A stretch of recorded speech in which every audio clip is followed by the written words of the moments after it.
बहुत समय पहले चंद्र नामक राजा राज्य किया करता था। राजा के पुत्र को बंदर पालने का बहुत शौक था। उसने राजा के महल में बहुत से बंदर पाल रखे थे। इन बंदरों का मुखिया बहुत चालाक, नीतिवान और समझदार था। वह अपने झुंड के सभी बंदरों को सही सलाह देता था। कुछ दिन बाद महल में एक जोड़ा मेढक भी आ गया। वह जोड़ा बग्घी खींचता था। इनमें से एक बड़ा ही मोटू था। वह जब तक अवसर देखकर राजा की रसोई में घुस जाता था और कुछ भी खा जाता था। उसकी हरकतों से रसोइया परेशान था। जब कभी मेढक उसकी उपस्थिति में रसोइया में घुसता तो वह चिमटा, डंडा, बेलन जो भी हाथ आता उसे से उसकी पिटाई कर देता। बंदरों के राजा ने जब यह देखा तो उसने काफी आगे का भी अनुमान लगा लिया कि रसोइया और मेढक की इस लड़ाई का क्या परिणाम हो सकता है। उसने सोचा कहीं रसोइया और मेढ़ा की लड़ाई हम बंदरों तक न आ जाए। तो रसोइया अक्सर मेढ़े पर कुछ भी फेंक दिया करता था, यहाँ तक कि गर्म गर्म चीजें भी बंद। अब बंदरों के राजा ने सोचा, मान लो किसी दिन रसोइयों ने मेढ़े पर कोई जलती चीज गुस्से से फेंक दी तो मेढ़े के शरीर पर जो रोए हैं वह जलने लगेंगे। तब मेढ़ा बचने के लिए अस्तबल की ओर भागेगा। वहां सूखी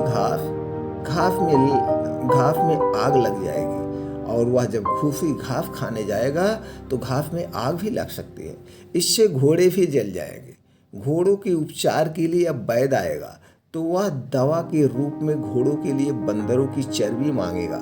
तब राज्य के सारे बंदर मारे जाएंगे। मुखिया बंदर को इस तरह आने वाले घटनाक्रम का आभास हुआ तो उसने राजा के बाग में सभी बंदरों की सभा बुलाई और फिर कहा, भाइयों, रसोइयों और मेढ़े की लड़ाई में हमारी जान खतरे में है। हमारी भलाई इसी में है कि हम यह जगह छोड़कर चले जाएंगे।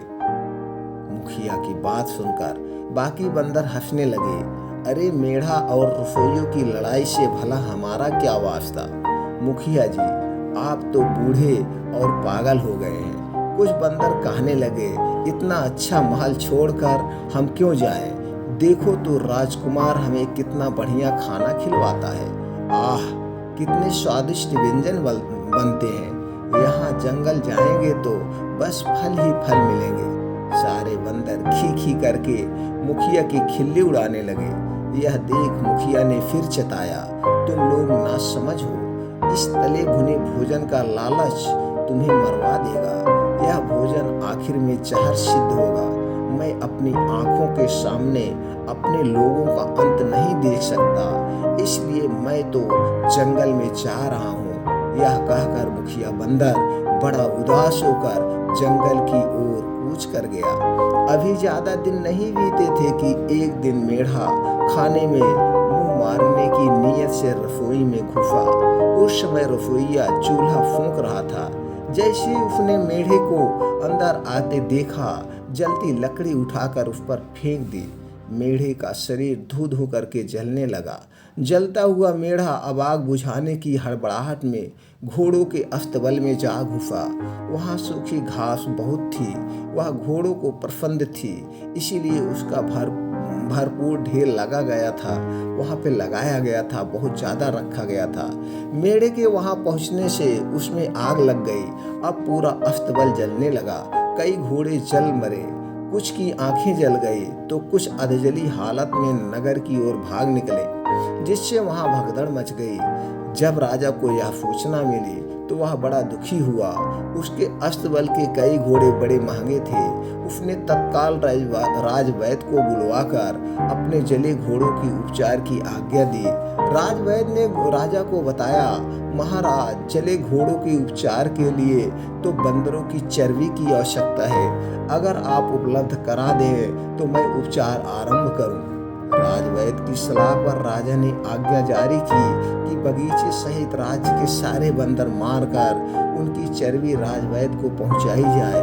बस फिर क्या था, बंदरों की शामत आ गई। उन्हें पकड़ पकड़ कर मारा जाने लगा। अब उन्हें अपने मुखिया के विल और सीख याद आने लगी, पर अब सिवाय मृत्यु के कोई चारा भी नहीं था। आखिर सारे बंदर मार दिए गए। उधर जंगल में मुखिया बंदर को जब राजा द्वारा अपने रिश्तेदार बंदरों की हत्या कराए जाने की सूचना मिली तो वह बहुत दुखी हुआ। उसने खाना पीना छोड़ दिया। अब वह यहाँ वहाँ भटकता रहा और एक ही बात सोचा करता था कि कैसे राजा से बदला लिया जाए। एक दिन घूमते घूमते हुए वह पानी पीने एक तालाब के किनारे पहुंचा। वहां कमल के बड़े बड़े फूल खिले थे। उसने तालाब के पास देखा कि वहां कुछ जानवर और लोगों के पांव के चिन्ह बने हैं, जो तालाब की ओर तो जाते हैं पर वापसी के लिए नहीं है। मुखिया बंदर बड़ा नीतिवान था। वह भांप गया कि जरूर तालाब में कोई भयानक प्राणी रहता है जो पानी पीने आने वाले को चट कर जाता है। बंदर कई दिनों से प्यासा था, इसलिए उसने बड़ी सावधानी से काम लिया और कमल की एक शाखा तोड़कर उसकी नली को तालाब में डाला और मुंह से पानी खींचकर अपनी प्यास बुझाई। तभी तालाब में रहने वाला एक बड़ा प्राणी बाहर आया। उसका मुंह विशाल था और गले में अमूल्य रत्नों की माला थी। आते ही उसने कहा, यहाँ जो भी पानी पीने आता है मैं उसे खा जाता हूँ, लेकिन तुम्हारी सूझबूझ से मैं प्रभावित हूँ। मांगो, तुम क्या मांगते हो? मुखिया बंदर जो जैसे ऐसे ही मौके की प्रतीक्षा में था, उसने कहा, अगर तुम मुझे अपनी यह मूल्यवान माला कुछ दिन के लिए दोगे तो मैं उसका लालच दिखाकर अपने शत्रुओं को इस तालाब तक ले आऊंगा, फिर तुम उन्हें खा सकते हो।